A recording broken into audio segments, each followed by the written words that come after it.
Okay, let's do interior offensive line rankings, top 10. Hey, if you're watching this in the off season, you want to see who I think are the top 10 interior offensive linemen, you are officially a true football fan. No one can take it away from you if this is how you're what you're watching while you're eating lunch or whatever.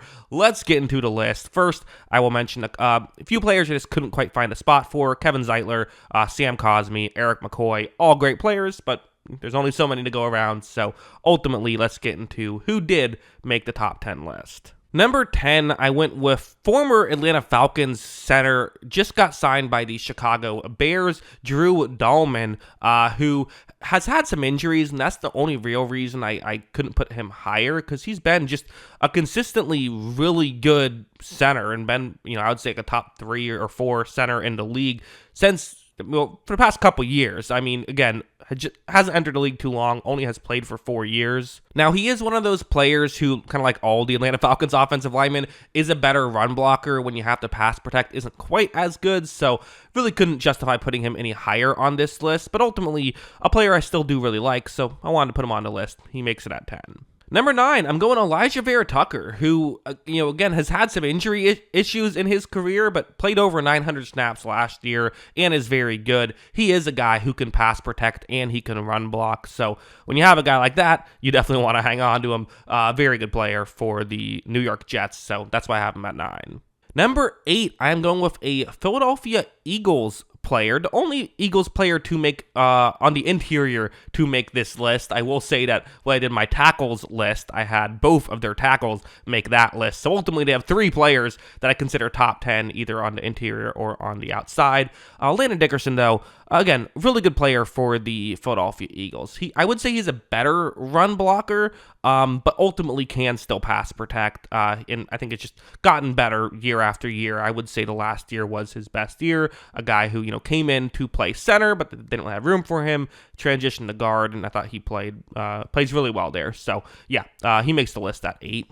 Number 7 on my list is Tyler Linderbomb. He is the Baltimore Ravens center who, again, is just this, I think, elite level run blocker, and I think he gets by in pass protection. That's not fair. He's good in pass protection. That's not why you love him. But again, for the Ravens, a team that they like to run the ball, they'll do it on occasion, right? Having a guy like Linderbaum who's just so good at being able to get to the next level, at blocking the guy in front of him. He can block a nose tackle right in front of him in the run game, which not everyone can do. Being able to do that, he's so important to that running game. He has to be number 7. Another example of hey, I always talk about this in the draft, but centers are valuable. Centers are valuable, and if he fell to 25th, in large part just because sometimes you just, we have a center. We don't need to draft a center at pick 23, even though he's a good player, because we have a center. Well, how many teams would love to upgrade at center to get a guy like Linderbaum? A lot of them. Fantastic player. Number 6 on my list is one of the more underrated players, I think, in football. Quinn Meinerz.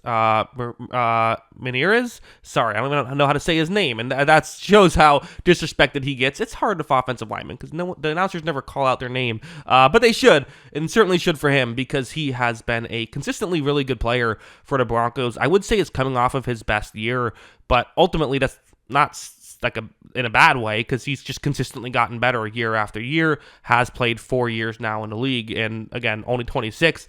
He could still, a few years from now, we could be talking about him as number 1 on this list, or 2, or something like that. That's certainly possible. Next up on this list at number 5, I am going the Detroit Lions center, Frank Ragnau, who is currently, the 6th highest graded player according to PFF out of the interior offensive linemen. A player who definitely is, he's a star. Again, he's a center, so you want him to be a run blocker, and he certainly is that. He is, I would say, very similar to Linderbaum. I just think he's a little bit better than Linderbaum, so he goes a couple spots higher. But yeah, for that Lions offensive line, obviously that's so much of what the Lions do is block well, and having a guy like Ragnau who can help out with that is just huge. Next up, I have Quinton Nelson, maybe the best, or at least one of the best pass protecting guards in this list. I'd probably say he's is number 2. I think number 2 feels fair. Second best pass protecting guard. We'll talk about number 1, who's a little bit higher up. But yeah, Quinton Nelson, who I do think had a really good year last year. You know, he had that unbelievable start to his career, and everyone was like, okay, this guy's going to have a gold jacket someday. Didn't quite play that way after a few years, for a few years, but I would say has gotten back to, if maybe not quite that caliber, but like a really good year. And again, the pass protecting is just fantastic. And let's not forget, he can run guys over in the running game as well. So yeah, I think he had a really good year. I'll put him at number 3.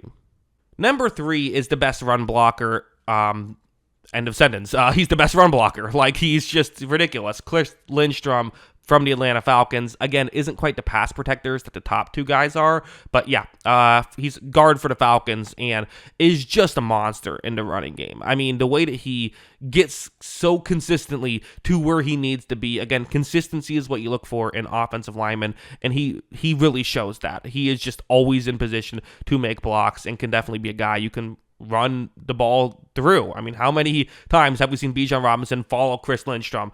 A lot, and for a good reason. He's fantastic. Number 2, I went with a guy who maybe you could argue this is cheating because he played a little bit of tackle last year. He is the guy who I decided to say I think he's the best pass protecting guard in football. So good they tried him at tackle, and honestly, it wasn't a horrible strategy for the Chiefs to put, again, in my opinion, the best guard in football and the second best interior offensive lineman in football out at tackle. But honestly, he's here because of how good he is as a guard. He does not get beat in pass protection, period, unless it's him playing out of position against the Philadelphia Eagles in the Super Bowl. I mean, he is just so consistently good there, has won Super Bowls for the Chiefs and for the Patriots. Yeah, he's number 2 on this list. He's another guy who has now gone over to the Chicago Bears. So the Bears get, in my opinion, 2 top 10 interior offensive linemen with this, offseason. So that's pretty good. Number 1 is Creed Humphrey. You know it's Creed Humphrey. We all know it's Creed Humphrey. Creed Humphrey, who just keeps making my top spot on this list year after year. He was first in terms of PFF grade among centers. Kind of. Eric McCoy was technically ahead of him, but only 293 snaps for McCoy. So I'll say Creed Humphrey was the highest graded player there, which means that for 3 out of the 4 years he's been in the league, he has been PFF's highest graded center among enough snaps to qualify, which is good. That's good. That's not easy to do. So yeah, Creed Humphrey, huge fan. Definitely think that he deserves this spot. But yeah, ultimately, that's what I think. Those are my top 10 interior offensive linemen.